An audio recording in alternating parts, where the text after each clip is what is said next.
me! You're not a Viking. You're not my son. Meanwhile... Pity me, for this is the saddest thing I have ever had to do. To banish my own son. The crowd murmured sympathetically, applauding the nobility of their leader. A chief cannot live like other people. Suddenly, Hiccup was very angry. "Well, don't expect me to pity you," said Hiccup. "What kind of father thinks his stupid laws are more important than his own son? And what kind of stupid tribe is this anyway that it can't just have ordinary people in it?"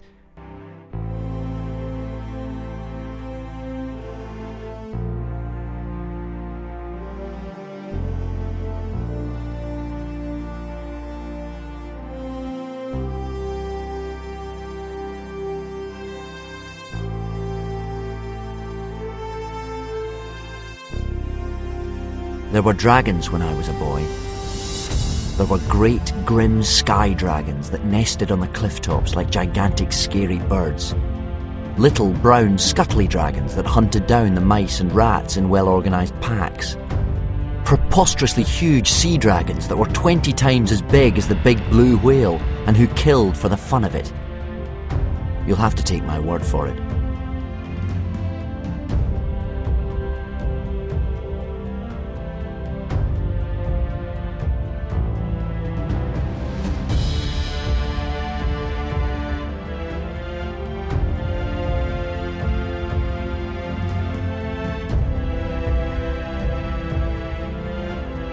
Okay, let's see if this is going to be a short or a long one. It really depends, because this is, if you don't know, if you're new here, hello.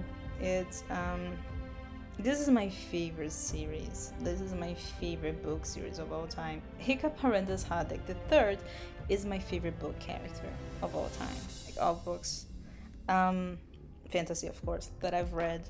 So I've done this video before, but I decided to rehash it, like re-edit it, and we got a great adaptation of the books. We probably will get this in the future because we've seen what Netflix is doing with Avatar. Why is your forehead all red? Nobody react to what I'm about to tell you. I think that kid might be the Avatar.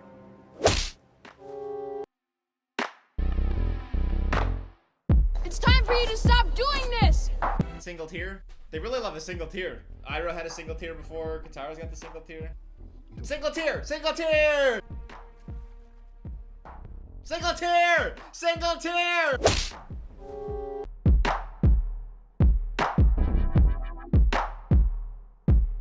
it's a relevant topic right now.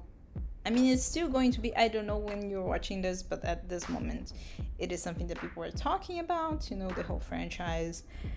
I'll talk about the live, I don't know what I will contribute to that conversation, but I want to talk about the discrepancy between the franchise, you know, like the movies and the books, because I had this video done before in my channel, and since then I decided to like you look through it and update it a little bit, so it's gonna be similar but a little different. Also because the last time I talked about this, I think it was 4 years ago or more, maybe 5 years ago, and I think I'm not going to say that my opinions changed, but my opinions deepened.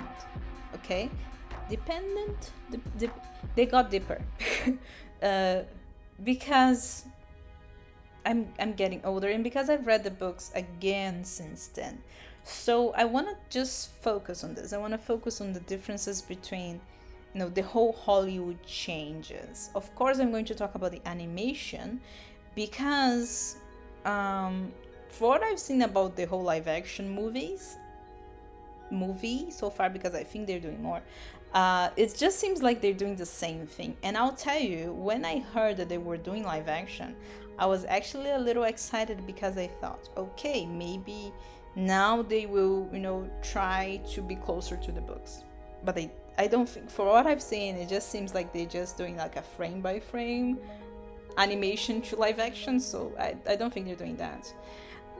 So I'm gonna go through, and I don't know how long this will take, but I'm going through the main differences, and there are a lot of differences. I would say if you really think about it, the movie is basically just the Hollywood thing of like purchasing an IP and then using specific names and like recognizable brands, because it's just easier, I guess, than just doing something new. And the books were kind of well known for being good in the UK specifically at that point, not as much in the United States and like other countries, but like they knew, okay, this is a interesting thing, but they couldn't adapt. They had trouble, I think, like they just couldn't break through, and they just changed a lot, like crazy changes. And I think at the end, I want to know if you guys think, okay, I'm just gonna keep it to the movies, or I'm gonna try reading the books, or I've read the books and I like them more, or I like them less than the movies. I want to know your opinions. Usually what I get is people telling me that they never read the books, or they read the first. If they say they love the books way more than the movies, because they read all of them. Usually they read like the first, and then they're like, okay, that is not for me. It happens that as well. If you want to know my personal situation, I am not anymore as much, but there was a phase in my life where I was obsessed with David Tennant. And in that point, I knew, like, I've seen the How to Train Your Dragon, I think the first and the second movie, but at that point I was like in the Doctor Who phase. If you don't know David Tennant, he was like this, for of course, the most famous of the Doctors, and I liked him in other things as well. So I found out that he was the voice of the How to Train Your Dragon, like the audiobooks. He's the narrator, he's Hiccup, and of course all the other characters, because he's the narrator. So that was my introduction for the books. A lot of people got into the books because of the movies, and for me, I knew the movies and I liked them. I always thought they are this incredible achievement, cinematic, wise, and like 3D, like graphic animation or computer graphic animation wise, it's a crazy great achievement for the time. I remember this because this is my area. This is what I was studying at the time. Like 10 years ago. When did like 15 years ago? 10 years ago, the second one, I think, something like that. So I knew them and I appreciated them, but I wasn't like the biggest fan. I was also aware that they would be very different. So I wasn't like, if you are a movie fan and you're going into this like hoping to read the books that they will be the same, you will be disappointed. So I see why a lot of people tell me, oh, I don't really like the books. I read just like the first couple, and they were very different from the movies, and I gave up. So if that's your case, I will tell you, just keep going, stick to it. You are going to get to the point where you're going to dislike the movies a little bit, because that happened to me and it happened to a lot of people that I know. So, but let's talk about what are the differences. There are many. I think the one that people know the most is that toothless is a different type of dragon, but let's just go back a little bit. First of all, don't get too mad at me when I'm talking, because I will tell you that the movies are kind of shallow. And you can even given the excuse of, oh, you don't have that much time to tell a story because it's a movie. That's the thing of the adaptations, right? So if you have the movie, you don't have as long to develop characters and storylines and really get deep into the emotional aspects of it. I don't know. Yes, I see that, but you cannot have that excuse with this franchise, because they not only made 3 movies, they made a Cartoon Network show that became a Netflix show, and they expand a lot. But still, and I can tell you because I've seen those a while ago, but I've seen the Cartoon Network and the Netflix shows, and it's a lot of hours there. They still did not develop the themes and the stories like this book series did. So yeah, so there is no excuse in saying, oh, it's kind of shallow. but you know they didn't have time. That's not a very good excuse. I think the reason why the story in the movies are quite shallow when comparing to the books is because it reaches a bigger audience. I think the reason why the movie lessons, which is not fair, but it's a very Hollywood thing to do, they are kind of shallow. There's not that much of an emotional impact. There's not much like deeper conversations because, you know, that doesn't sell as well. You know, it's the whole Hollywood notion. I don't think the live action's gonna make that better.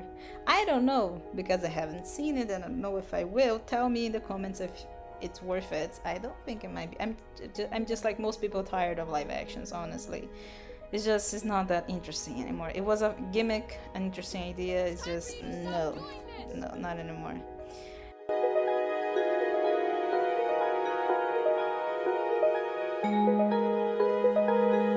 So I want to talk about the settings. I remember, if I remember correctly, in the TV show they focus. I don't remember if they focus this on the movies as well, but they kind of gave you the idea that Hiccup is starting to chart the world they're in. Like he's creating maps. I vaguely remember that.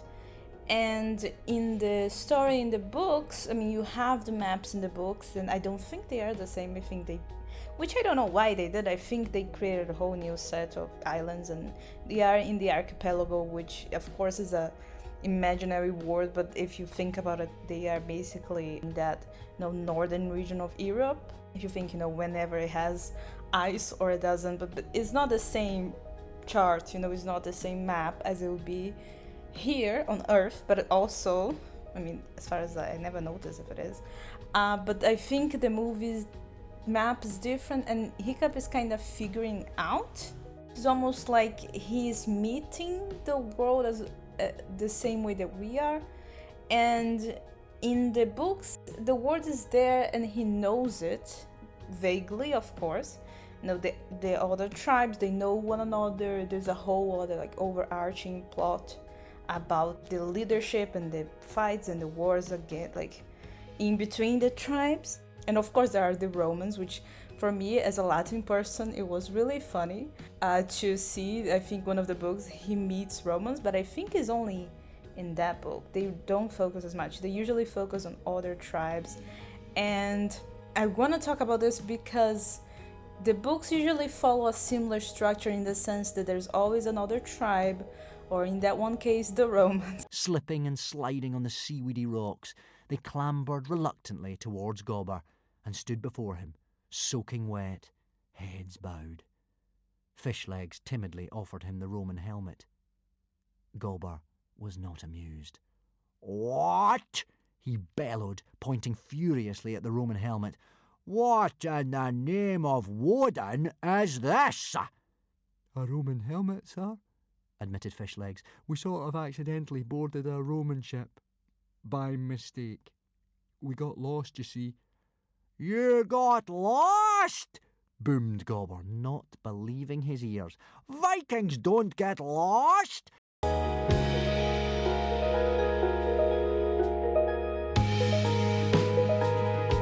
But there's always a Viking chief that he has to deal with. There's always a specific new type of very scary dragon that he has to deal with. So it's similar in a sense.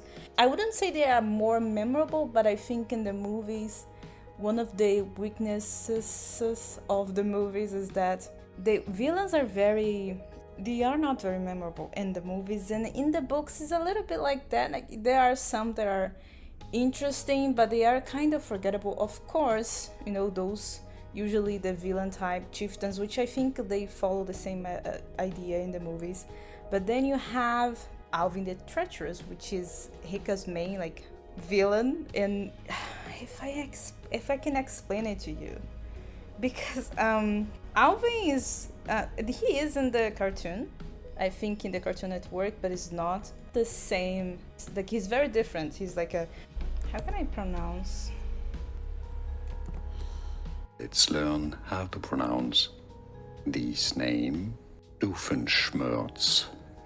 Okay, I cannot say this, but I'm trying to explain that he is a comedic relief. So in a lot of ways, Alvin, and if you could explain his character, you could say that he's a mixture of Voldemort, meets Doctor, which I don't know how to pronounce it. Wait.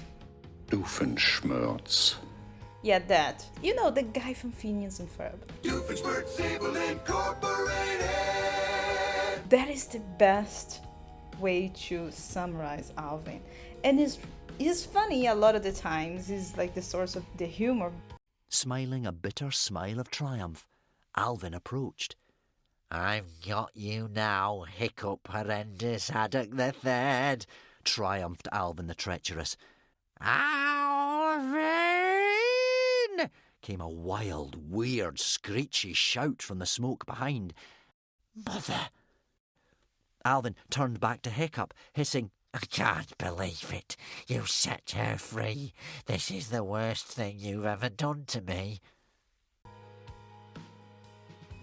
But I think it makes frustrating, I guess spoilers, but whenever he wins, and he does quite a few times, it makes you frustrated because you just not expect that. So he's an interesting villain. He's definitely not forgettable like the one book and that's it villains that appear. I think some villains return, but I've read those books 4 times so far, and they had that little, it's not the same, I wouldn't say it's not the same problem as the movies, but they have that, you could compare that they have the same little problem of forgettable villains in the sense evil.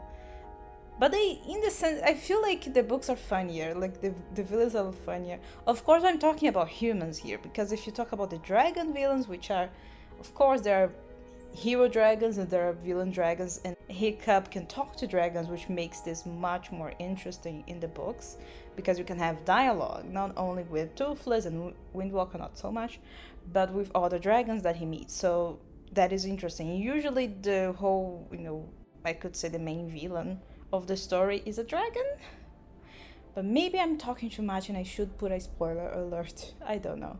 But Alvin would be the main human villain, and then of course you have Snotlout, which is a whole family issue, and then you have a witch character that I even as an adult it still scares me, but I'm not gonna talk about her. If you want to know more about her, you need to read the books. By the way, if this video does well, I will start talking more about the books, doing a little reviews, which is something that I always wish to do, but I guess now that it's in the zeitgeist a little more, maybe it could be interesting. I don't know. Let me know.